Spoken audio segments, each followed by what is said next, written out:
Hey guys, we're gonna get going here.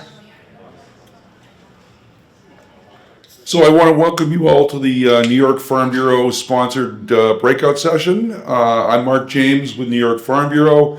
I hope you'll all stop by our booth right out here afterwards to try our brand new first ever New York 100% cream ale. This is a project that we started late last year, just canned it last week. All the ingredients, everything, the packaging, everything was donated for this. 8 breweries are participating in this project, and 100% of the proceeds are going to go to the Food Bank of Central New York and Food Link. So we're really excited about it. We're doing a press conference next week to unveil this to the public, but we want to unveil this beer to all of you here at the conference today. So stop by, try our beer. Those of you that aren't Farm Bureau members, I hope you'll consider joining. We're doing a lot of advocacy work on your behalf right now, particularly at the national level.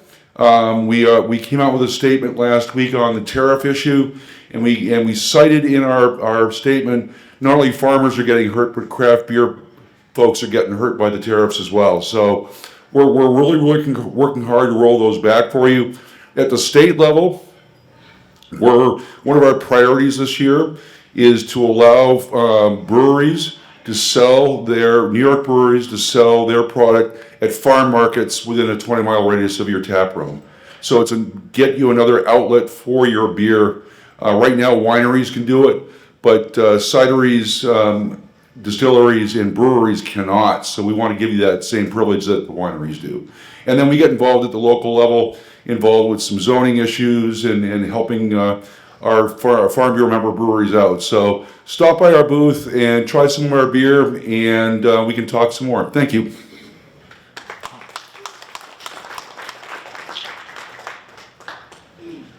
Thanks. Yeah, if you're not a part or a member of the Farm Bureau, it's a light lift. It's not very expensive. I definitely recommend it. And there's some other perks that come along with it too, as far as buying and different things. So they do good stuff. And the beer's good. If you haven't tried it, definitely try it.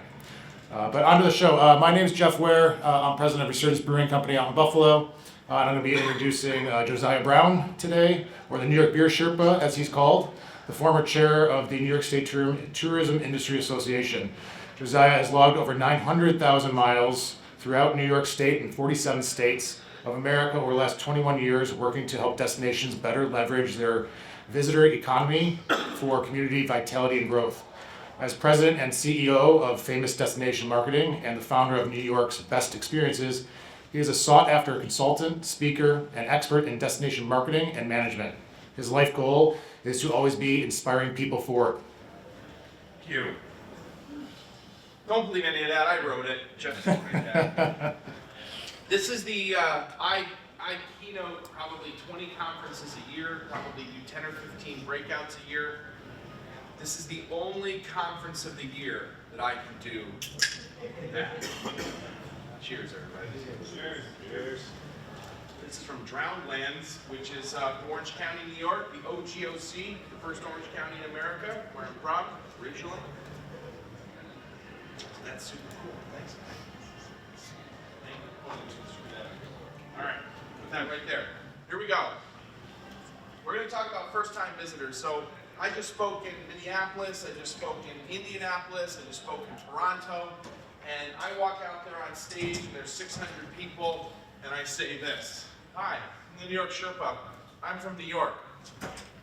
You know what they all think? Every one of them in Minneapolis was like, "I bet he's from the Adirondack Mountains. They have 46 mountains over 4,000 feet." Or, "I wonder if he's from the Finger Lakes, which is the 3rd largest wine region in America." Or, "Maybe he's from that place where the boys of summer played, the home of baseball, Cooperstown, the Baseball Hall of Fame Museum." Or, "Maybe he's from that place where the castles rise into the clouds, the Thousand Islands of New York." Or, "Maybe he's from Saratoga, which is the oldest sports venue in America." Do you know that? The oldest sports venue in America. It's the architectural structure that they have returned to when they build stadiums, because in the new Yankee Stadium, as you're getting a hot dog, you can look over your shoulder and see the game. You don't have to be behind that concrete wall. A brand new innovation for Yankee Stadium that wasn't brand new at all. That's how they built the first sporting arena Or this little river valley called the Hudson Valley with the densest population of historic sites anywhere in the country. People constantly ask me, is there anywhere good to eat upstate? Is there anywhere good to eat? And I go, yeah, there's this little cafe called the Culinary Institute of America. There's a couple of places to eat. And then there's this little waterfall at the corner of our state. You might have heard of it, Niagara Falls. The Maid of the Mist now is fully electric. So if you've been on the Maid of the Mist once as a kid, when you pushed into the mist, they had to fire both of those engines and the whole boat would rumble and you'd smell the diesel. Now their fleet is all electric, so when you push into the mist, it is silent and all you hear is the roar of the falls. The boat is still. It's an absolutely incredible experience. I have the pleasure of being able to be on that boat about once a year, every year, and it's amazing. But this is where I'm really from. I'm from the Catskills, in the middle of nowhere. I have bald eagles fly over my house every day. I have trout streams about a couple hundred yards from my door. On my way home I moved there 5 years ago during the pandemic, not because of the pandemic, but because we were the worst planners in history to move back to the area my wife's family is from. We moved from the Hudson Valley to the Catskills in the middle of the pandemic. And you know you're in a rural place where my first trip to the grocery store and back, which is like a 35-minute drive, on the way back there was 7 bald eagles eating a deer carcass by the side of the road. On my way back, I just pulled over and just looked at that and said, I am not in the lower Hudson Valley. So for the last 21 years, like this misunderstanding of what New York is has given me a platform to run a company called Famous Destination Marketing. We run the New York's Best Experiences brand, which is primarily expressed as a mobile visitor center across the East Coast. We didn't want to become top in digital marketing or top in commercials or top in all of these other arenas. I Love New York was already doing the commercials across the East Coast. We said we're going to bring mobile activations all over the East Coast and talk to people about what New York is actually, to let them see photos and talk to people and just see how cool it is. But along the way, I got this nickname of the New York Sherpa. I like how Jeff added the word beer in there. Maybe I will become the New York Beer Sherpa. For now, it's just New York Sherpa. But how do you become a Sherpa? You have to be born a Sherpa. I was fed IPAs through a bottle as a child, so that's how I got an early start on the beer. But I talk a lot about the generational shifts that we're going through in society and marketing, and just how the arena is changing so rapidly. So what a lot of my data is about is the traveler mindset, because we're talking about winning more first-time visitors. So I talk about that on the regional level, on the county level, and the business level. You can trade off, if I use the word traveler, you can just trade it off with consumer, because most of your first-time visitors are going to come from some distance. More and more, you are becoming a part of the story we tell to attract first-time visitors. And so, if you're thinking like, this guy keeps talking about travelers, like that is a lot of what I'm going to talk about, because you're going to be the recipients of that business, but you're also going to be part of the catalyst of that business to your destination. You would not believe when I'm at the Boston Marathon Expo or events in Philly or events in New Jersey, and people come into the booth and they see our big giant photos that say hiking and biking and beer and wine trails, and people come in and be like, oh, do you guys have breweries in New York? I'm like, yeah, 4 per square mile. Like, we have 500 plus. What is it, 500 plus now? 600? They cry in our booth. Like, grown men in Boston cry in our booth because they're used to flying to like out west to go on a guy's trip. The amount of people we have stopped from flying out west who come to New York and then email us and say we had an amazing time. So I worked in brand and marketing and video production heavily from 2004 to like 2012. And then in 2012, I started my own business. And when you start your own business, you know, you kind of believe you're better than you are, right? Anybody feel that? Yeah. So in 2012, I would have told you, after 10 years of being a branding expert, a marketing expert, a videographer by trade, that I pretty much knew what I was talking about. So I started a brand, and then almost instantly, when we launched this concept of a mobile visitor center, we started talking to about 5,000 members of the public a year, each one of our team members. I'm somewhere between 5,000 and 7,000 people I talk to a year in this mobile visitor center, because I still make it to all of the events that we do. And the public re-educated me so hard that after like the first year, I was like, I really didn't know anything about marketing to the public. It all sounded good until I met the public. What I want to take you through is this idea of winning more first-time visitors told through the lens of what people said to us and how they interacted to us. And we became an observer of our consumer, and it completely changed our marketing. There is a destination in New York, Old Forge. Anybody know where Old Forge is? Awesome little town. The marketing director up there for that town, one Saturday a month, goes out on Main Street for 3 or 4 hours and just greets people, welcomes them, and talks to them. Then when he goes back and gives the talk to his funders, which is like the town leadership, the county leadership, they use this phrase, well, everybody, ... And he goes, hold on. I'm actually talking to everybody. My marketing is shaped from what they say, how they respond, what they give. So I did do one thing when I started the business. So when I started the brand, I said, what do I believe about how people, you're late, you have to drink beer for the presenter. I'm right up. Thank you for coming front row, by the way. Ron, I can't hear so well, so perfect, this is neat. Not perfect that you can't hear so well, but perfect that you're up front. Thank you. I have 2 core beliefs about how people travel, how people experience. I live in this quirky world where everything tourism is by county. Has anybody seen this? Yeah, all the tourism departments are by county. And that's because of how state and regional funding flows. But nobody travels by county. They travel by personal interest first. Personal interest is the genesis of all travel. It's the genesis of all purchases. Personal interest first. But I said I believe people travel by personal interest first, but I also believe that recommendations tear down the wall of fear of trying something new. If you've tried something brand new, I can almost always track that down to a personal recommendation. Good marketing and good branding essentially affirms the buzz that's out there about something.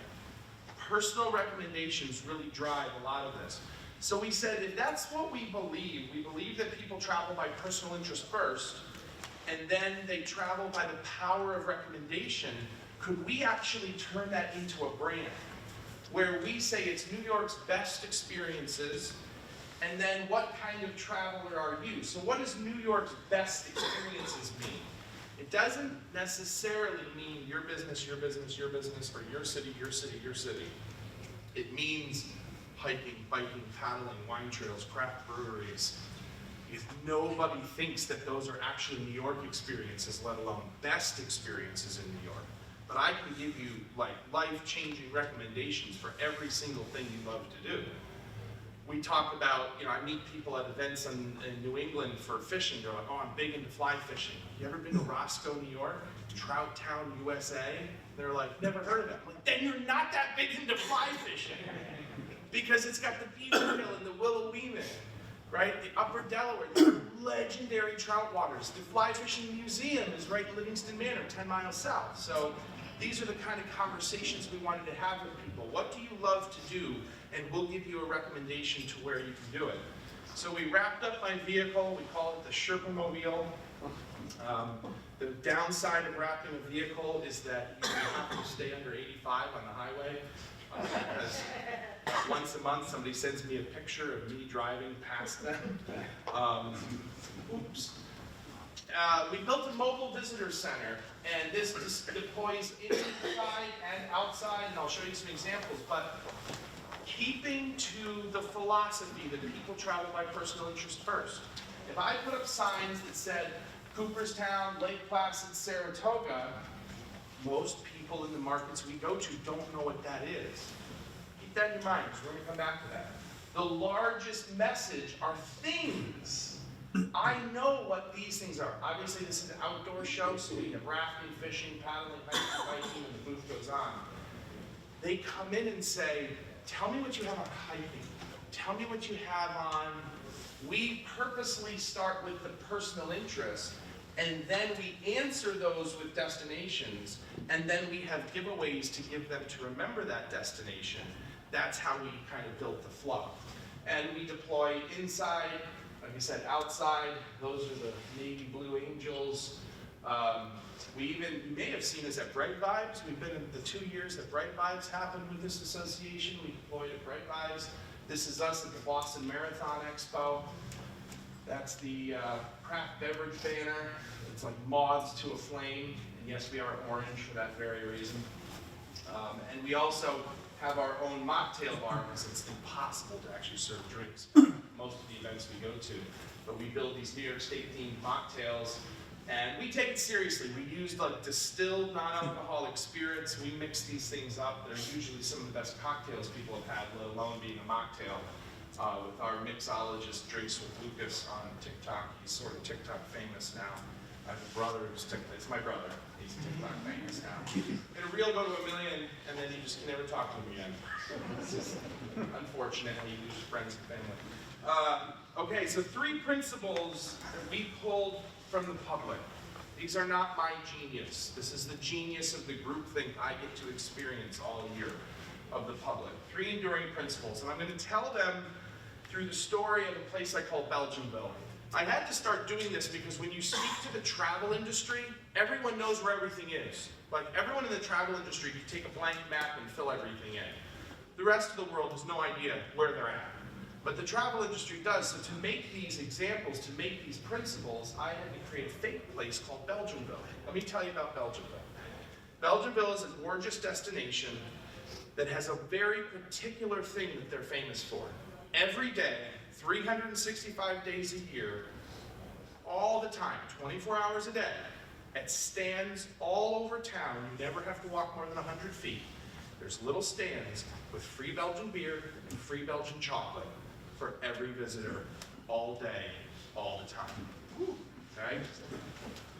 I have talked about Belgiumville for 11 years. Just this year, or I guess late last year, I described Belgiumville to an AI photo generator. And on its first take, it gave me exactly what I saw in my head. This is exactly what I saw in my head. And I looked at it and I was like, oh, we are going to be taken over by an AI robot apocalypse. It's going to happen because this is exactly what I saw in my brain. So that is Belgiumville. I have just introduced to you a new place and a new product, giving you a recommendation of why to go there. What's your first question? Where is it? Where is it? Yeah. Where is it? This baked my brain because I thought this was semantics. Once I'm interested in going somewhere, you just throw it in your Google, right? Google Maps, take me there. No. First-time visitors. There's a part of the human body that is in charge of spatial mapping. It's called your brain. Right? Presenters like to sound fancy by talking about parts of your brain. I don't know anything about the brain. So just have to talk about the brain.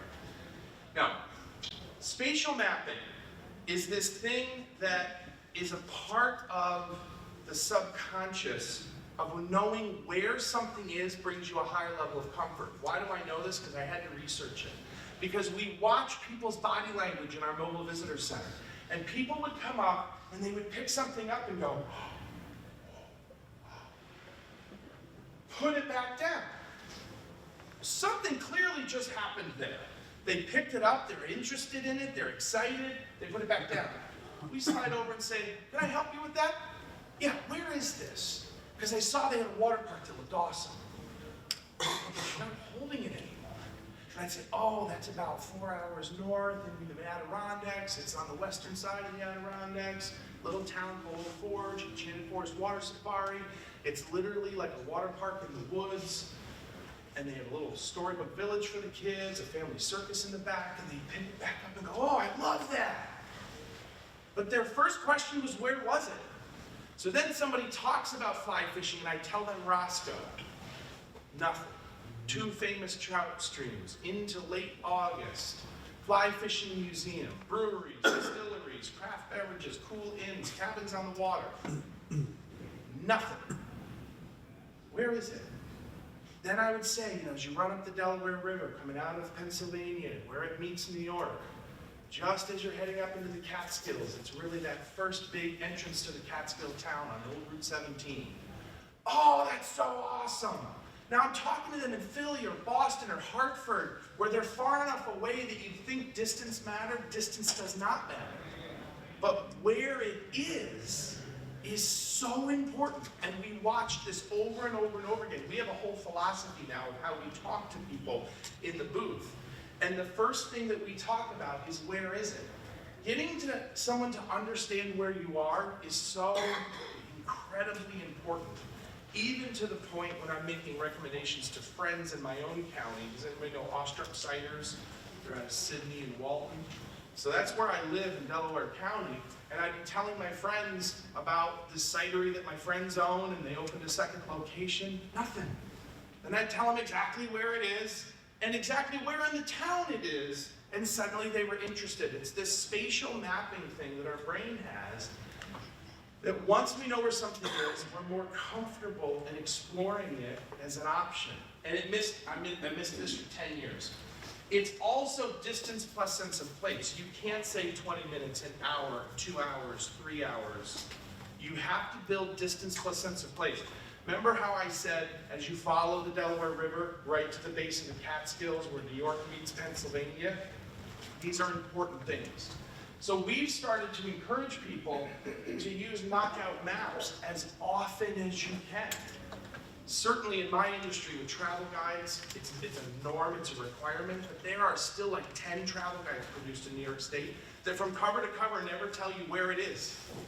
They even have a map of said destination in the centerfold, but they don't tell you where it is. What we're talking about is a little knockout of, this is for your website. This is even for any targeted marketing that's going beyond an hour from where you are. People don't look at maps anymore, and so not knowing where you are, if you're in Albany and you're an hour and a half from Albany, you could be Lake George, or you could be Utica, or you could be Hudson Valley.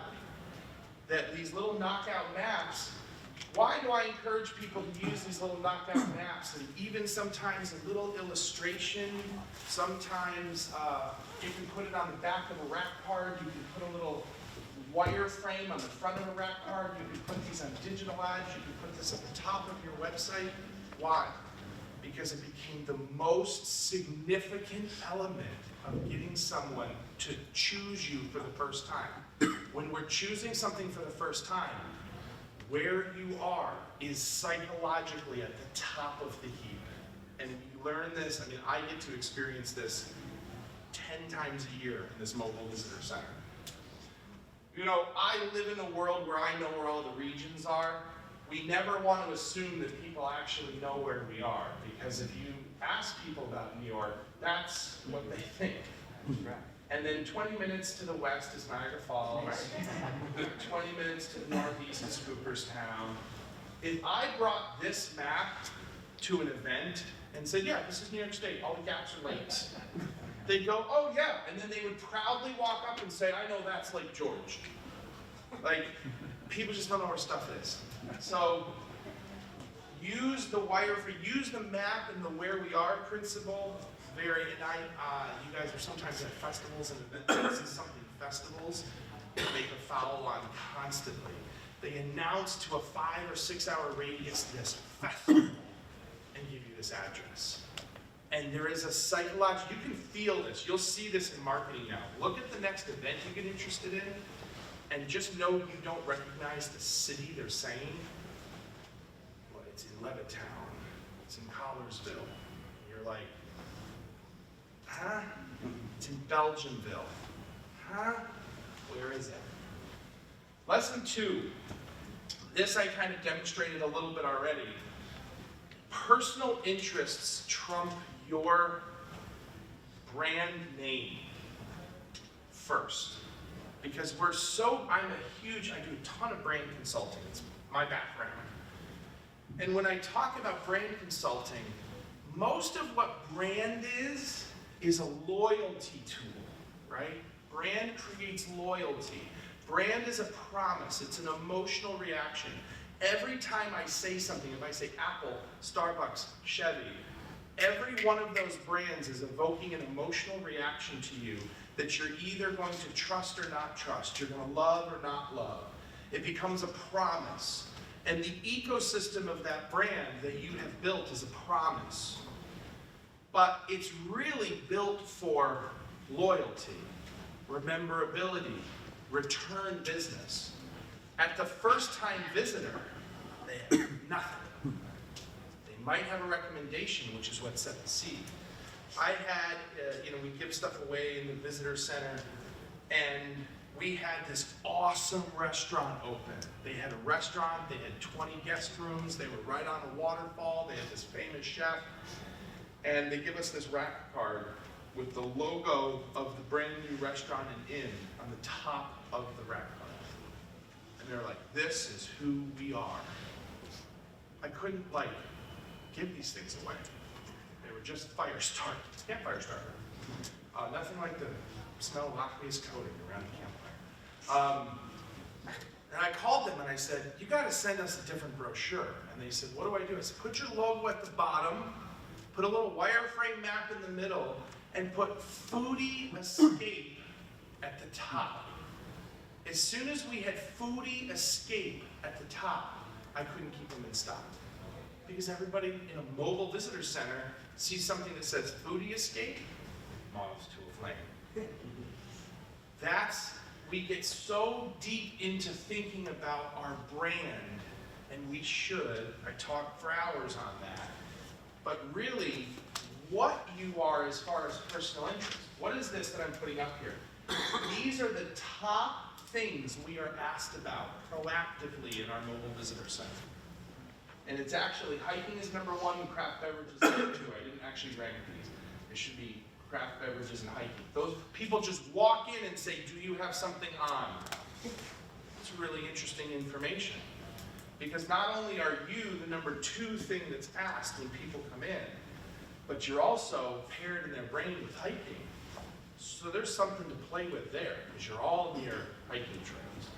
You're all near signs, because there's like hiking and hiking, right? It used to be people who hiked, and now people are like, how long do I have to walk before I have a selfie that makes me look good, and then I'll turn around and go back. So what are you selling? Are you selling your name? No. You're selling your personal interest. What personal interest? Marketing is always about them. Branding is about them. It's a promise to them. It's not about you. It's about them. The more it's about them, the more your business skyrockets. It's why Tide spends $50 million a year marketing and pushing Tide. But then this company comes along and says, does Tide make your skin itch? We have a hypoallergenic laundry detergent. That's all they say. And it goes gangbusters. And Tide can't figure out why at $50 million a year, this brand is growing like gangbusters. Because they just said to the market, do you have a problem we can solve for you? This is what we do. That's a person who's speaking into the personal interest, the personal case, the personal message. People are looking for what you offer as an experience, and we'll talk about that. Lesson 3. Why are you famous? We heard this a little bit this morning. She was such a brilliant keynote this morning. Why are you famous? This is where we get into the non-tangible part of our brain. You see, your brain has a mathematical side, it has a creative side, and both the mathematical side and the creative side can be expressed in language, but then there is a nonverbal part of your brain where trust, love, fear, all of those parts of you live. It's nonverbal. We can't quite describe why. When you hear that something is famous, it starts to fade out of mathematical and creative and actually starts to come back to the places that are most associated with love, trust, fear, hope, nonverbal parts of ourselves. The power of being famous has a halo effect on everything else you do. I gave you a 30-second commercial for a destination you've never been to. Why is Belgian Bill famous? Not a trick question. Why is Belgian Bill famous? Chocolate and beer. Free chocolate and beer, right? How good are their golf courses? How good are their restaurants? Do they have any Michelin star? Do they have any craft breweries? What about their hotels? Old, Free beer. right? You don't even care. You're like, I'm there. I'm sure they have golf courses. I'm sure they have some place to eat. They probably have schnitzel. Like, yes, yes. Once a place is famous, it halo affects everything else. You have to understand that when you're looking at famous and differentiators, how you can pull someone to an area, people will ask about, Cooperstown. And so you say, yeah, Cooperstown is great. It's got this, super famous brewery. Oh yeah, whatever. Well, they brewed the Game of Thrones beer. What? Now, they don't know how good it is, how good it's not. They don't know anything. It's just the Game of Thrones beer.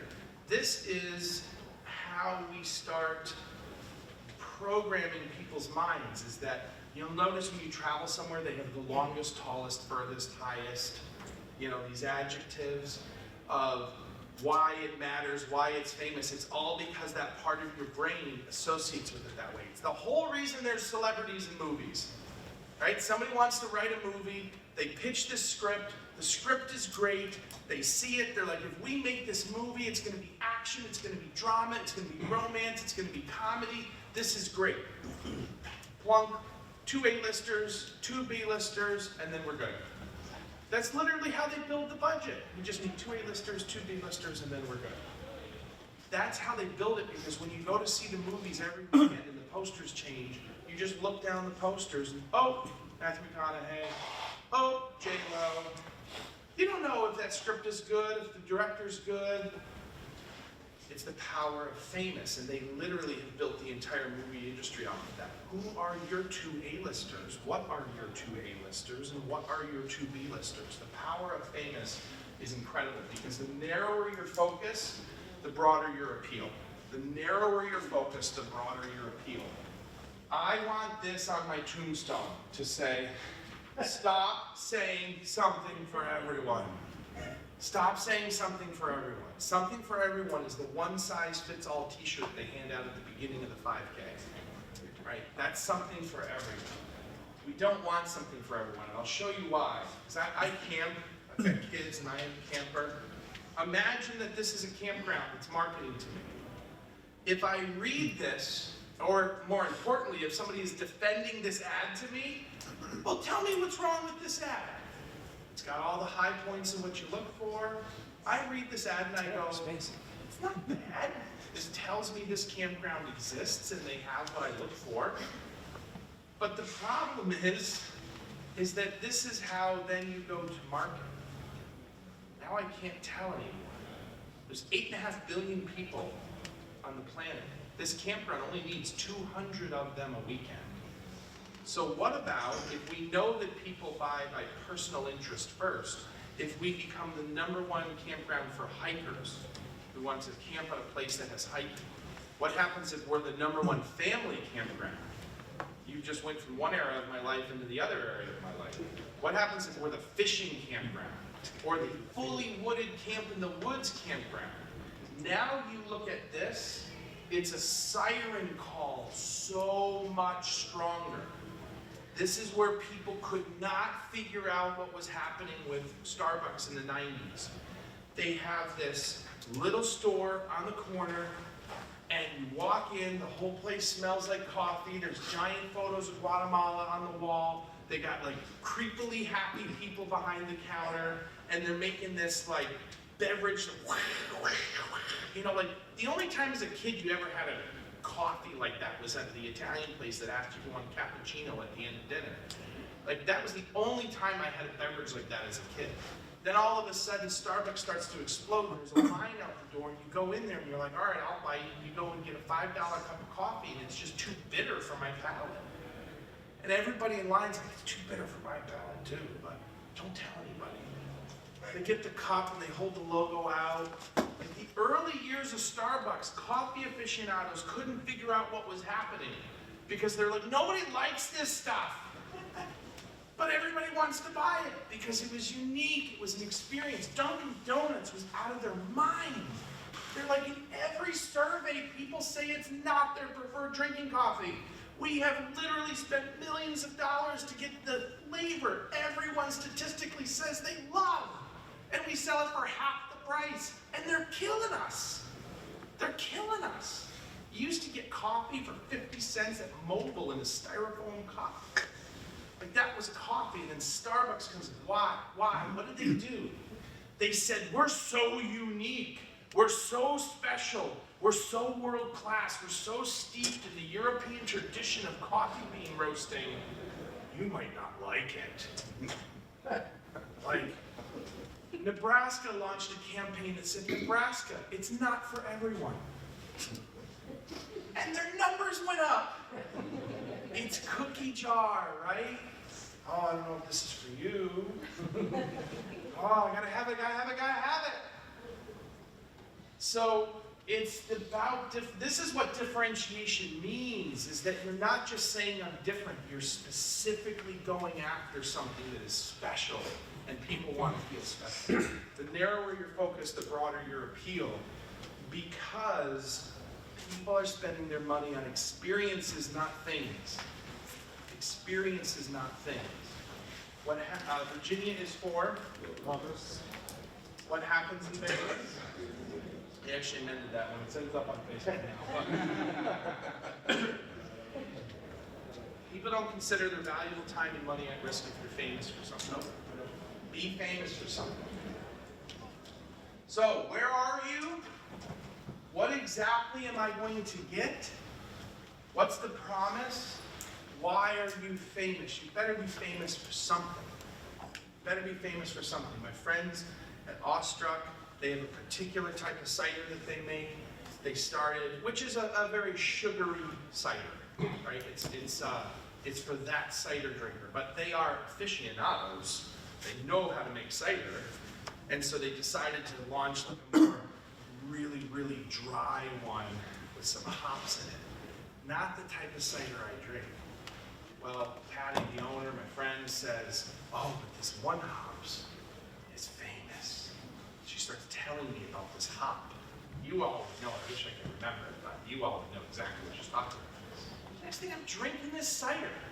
My wife's like, what are you drinking that one for? Oh, well, it's got Pacific Northwest hops or something. It just felt different. All right, here's your marketing degree. You could go get an MBA, or you could just put these two words on your desk. This is the entire marketing world. This is an entire marketing degree in these two words. Where is everyone's attention? And how do they engage? The end. The amount of people who ask me, do you recommend TV? Do you recommend newspaper? Do you recommend TikTok? Who is your audience? Where's their attention? And how do they engage? The end. That's the answer to every marketing question.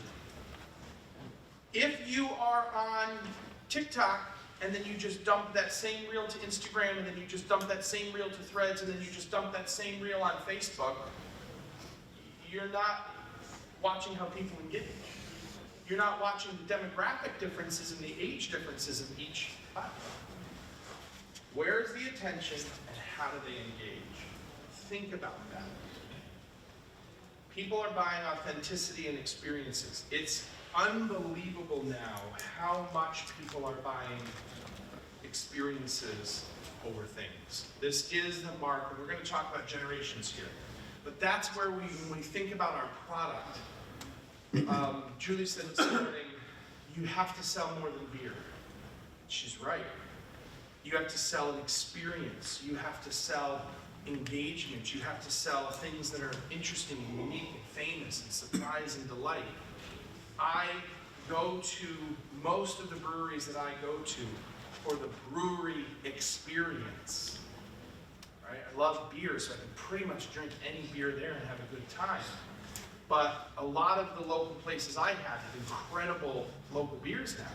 So I could just go somewhere else and drink the beer. But I go there for that brewery experience. A brewery brought me in for some brand consulting. And I walked in and they said, we just built this brand new building with these brand new fixtures and these brand new chairs and these brand new tables. And we have these brand new taps with these brand new cups.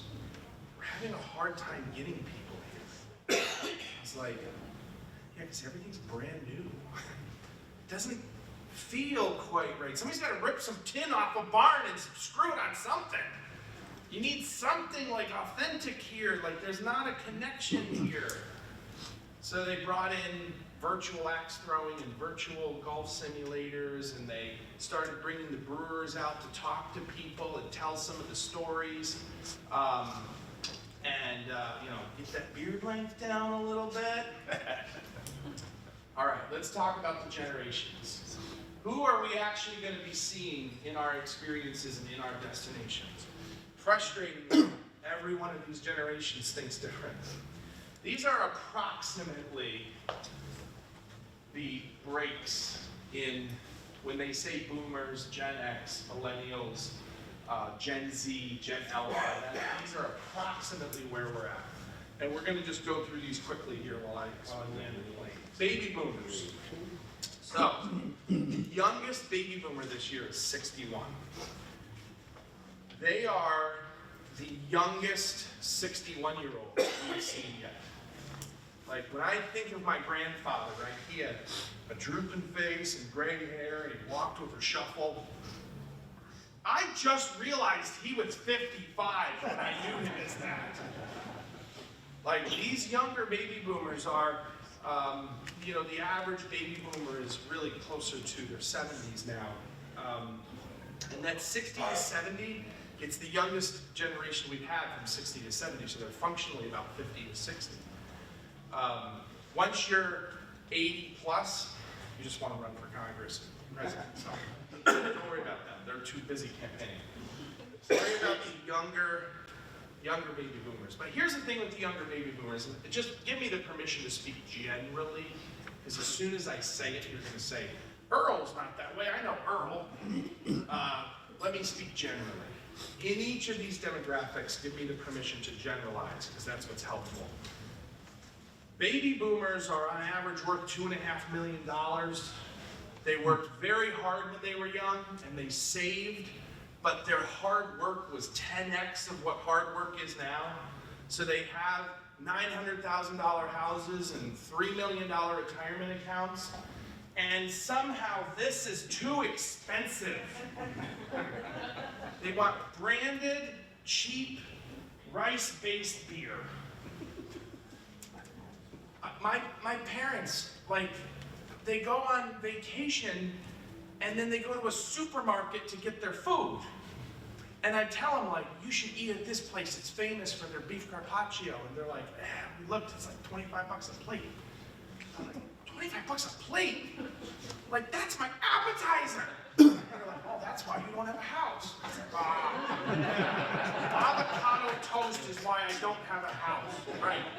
$7,000 a month mortgage is being held back by my avocado toast addiction. Not really. So boomers are a hard one for me because they're traveling, they're experiencing, they're not spending.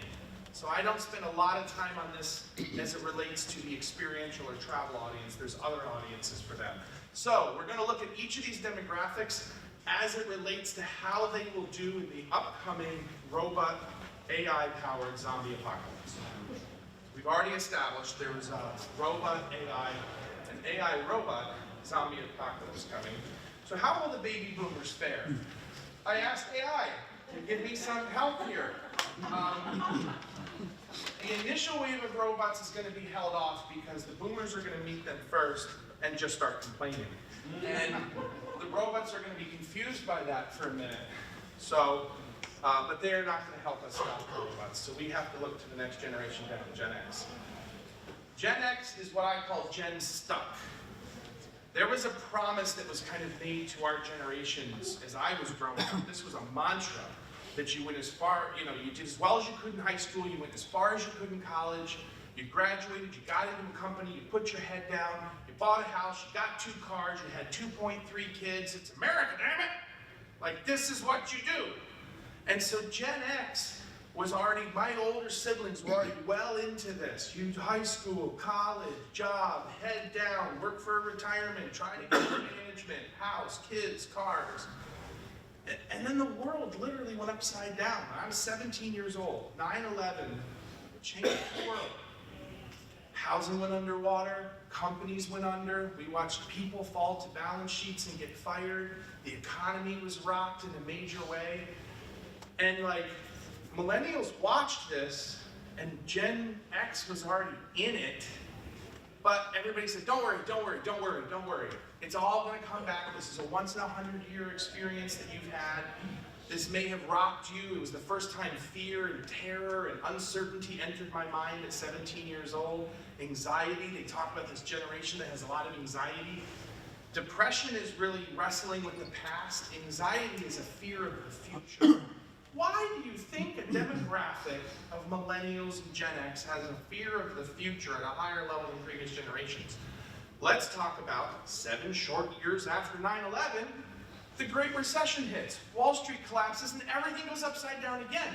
Not only did housing go 10 times further down, but 10 times the amount of companies went bankrupt, but entire retirement accounts vaporized. Do you remember? Like, entire retirement accounts vaporized in fraud. And so housing, cars, retirement, company, career. By the time that happened, Gen X was all the way through that door. They were in those homes, they owned those cars, they were paying on that education, and they were stuck. The millennials stepped back out of that door. We'll talk about them in a minute. They changed so much of our day-to-day life because of how they stepped back. But Gen X was stuck. They were in the underwater house. They were struggling to pay for the car. Now they had 2 jobs because they had lost the job. And they started building back. And as we built back after the Great Recession, which really took down the company I used to work for, and that propelled me to eventually start my own company. And one time my accountant said, he was talking to me about something, and I said, well, when the next crash happens, and he's like, why would you assume there's another crash? Oh, I'm sorry. I lived through 9/11, the Great Recession, and the pandemic. I already just put it on my Google Calendar for 7 years from now. Next crash. Like, we are, so now what's happened is that Gen Z and Gen X has actually gotten ahead of those payments on the house now. Their kids started to graduate college. They're going to go out and experience life now because disposable income is actually starting to come back. We own some cars and we might own our house and we've gotten our kids through college and we're going to travel no matter what. We're going to experience no matter what. And we've been watching these millennials now run around the world and travel like crazy, and zennials, we want to go experience what they've gotten now that finally some cash is coming back into our life. So in the AI robot apocalypse, they're not going to care. They're traveling anyway. This is a good future hiking trip for them. Like, the world is burning, we don't care. We have money to spend, we have FOMO, we've lived with it for 20 years. This is a demographic to go after because they're jealous of everyone else's freedom, particularly the millennials' freedom.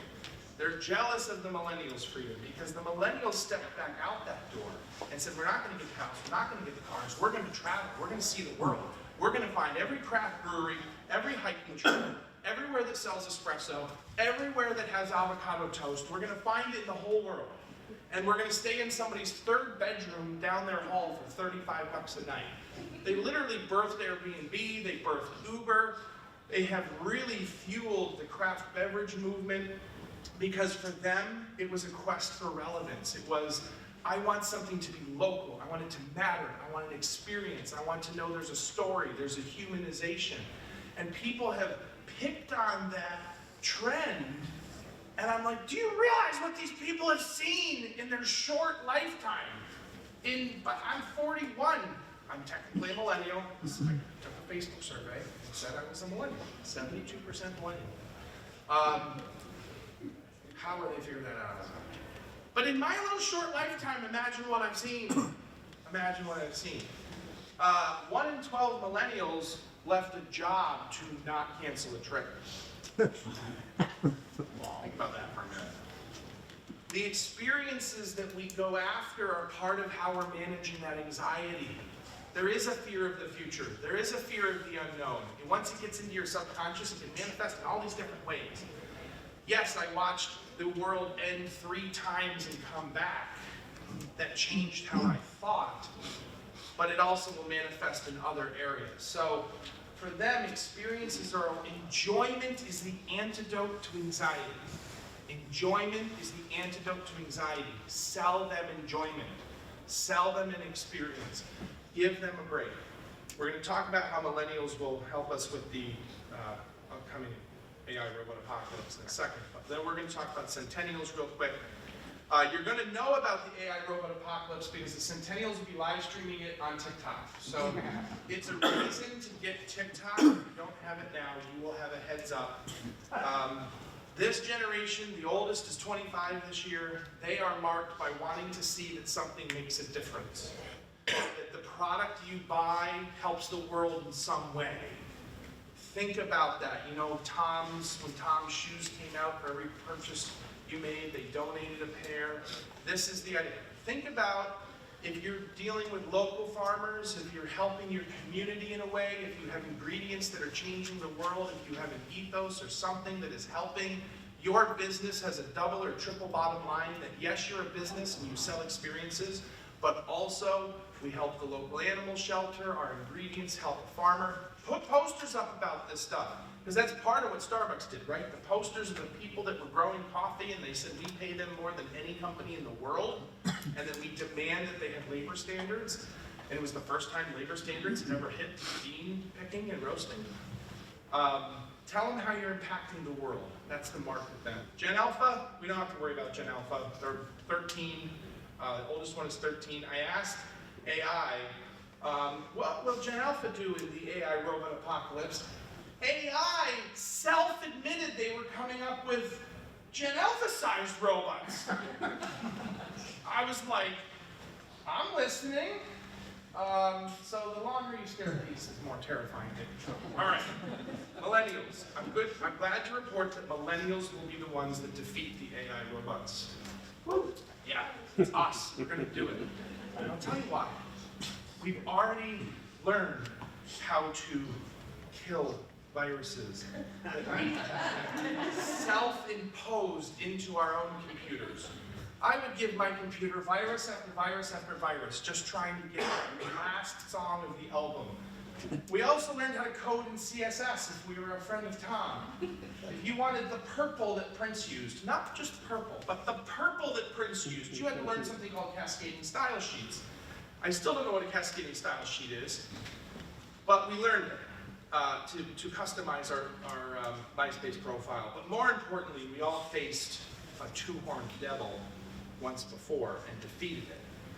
We knew how to program and deprogram. I stayed at an Airbnb, and their Wi-Fi wasn't working, and there was an owner who wasn't anywhere close, and it's like, we can get a manager to the property tomorrow morning. I literally just hard reset it, logged in, and reprogrammed it with their password on the Post-it note, and then it worked. I literally set it back up from scratch, and then just put the password back in so the next person could just look at the Post-it note. So the millennials will save us, don't worry. We know how to deprogram the robots. What I'll leave you with is that our biggest competition in the future is going to be indifference. The age of technology, the addiction to phones is not going away. The addiction to consuming something that entertains you constantly is not going away. Our phones aren't going away, technology isn't going away.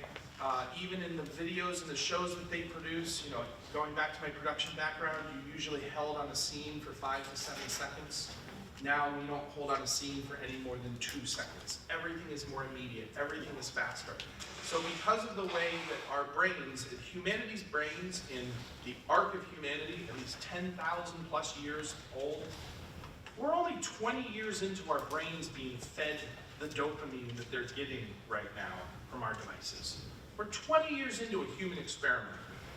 Because of that amazing, powerful dopamine that everyone is getting constantly, the push to go do something enjoyable or to push into enjoyment is now harder. So indifference is going to become something that we have to market into, giving people a reason to get up, get dressed, get showered, hopefully not in that order, get out, experience something, drink something, have some friends, make connections, have that enjoyment. You are the ambassadors of keeping people happy, having enjoyment, having connections, having real life connections, family connections, friend connections. Get people out, get friends together, have those experiences where people can enjoy and discover together again. Because that's really what you put into the world. You put enjoyment into the world. That's at the core of your brand. And I was going to show a video, but we're right up against noon. You can follow my journeys on Instagram at the New York Sherpa. It's been awesome to be able to learn a little bit more about beer. I try to speak at this conference about every other year, but you truly are such an important link to the communities you serve, but you're an amazing link to the tourism industry, and I would encourage you to get tied into your local tourism folks and see how you can participate and see what you can do with them. Because these are all techniques that can get you more first-time visitors, but more first-time visitors coming into your community helps everything in your community. So you can be the ambassador to that, and you're what they want. We see it firsthand. So thank you for your time. It's been an awful